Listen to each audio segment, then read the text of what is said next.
بسم اللہ الرحمن الرحیم۔ تیسرا پردہ ہے چہرے کا پردہ، یہ ہے غیر محرموں سے، اور جب کہ گھر سے باہر نکلنا ہو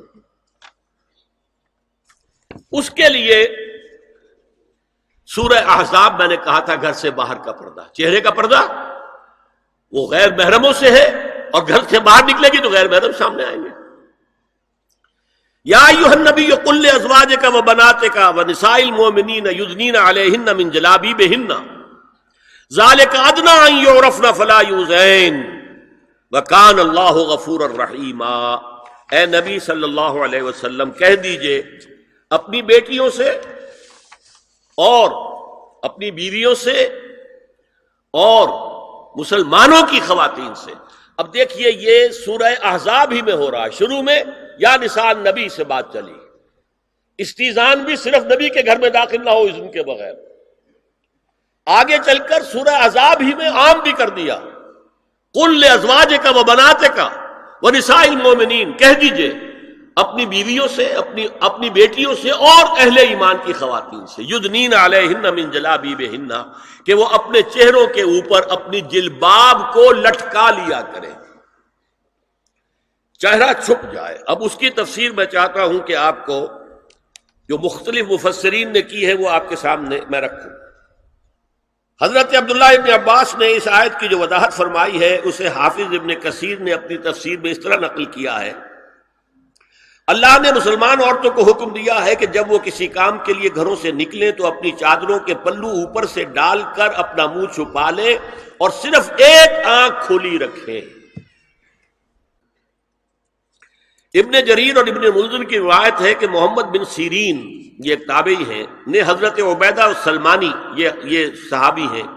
سے اس آیت کا مطلب پوچھا۔ انہوں نے جواب میں کچھ کہنے کی بجائے اپنی چادر کو اس طرح اوڑھا کہ پورا سر اور پیشانی اور پورا منہ ڈھانک کر صرف ایک آنکھ کھولی رکھی۔ میں نے شروع میں کہا تھا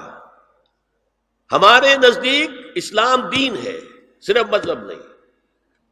اسلام قرآن اور سنت دونوں پر مبنی ہے، صرف قرآن پر نہیں، اور قرآن میں تعویل خاص کے بعد تعویل عام ہے، الاعتبار لعموم لفظ لا لخصوص سبب۔ اور سنیے، ابو بکر بن عبداللہ ابن عربی نے یدنین علیہن من جلابیبہن کا مفہوم ان الفاظ میں بیان کیا ہے، تغطی بہ وجہہا حتی لا یظہر منہا الا عینہا الیسریٰ، یہ عورت اپنی چادر کو پورے وجود پر ڈھانپ لے اور اس طرح چہرے کو بھی ڈھانپے کہ صرف بائیں آنکھ کھلی رہے۔ علامہ حمید الدین فراہی کو نظم قرآن کے فہم میں خصوصی مقام حاصل تھا، انہوں نے حجاب کے بارے میں اپنے ایک مکتوب میں ہاتھ اور چہرہ کھلا رکھنے کو جائز قرار دینے کے موقف کے بارے میں لکھا ہے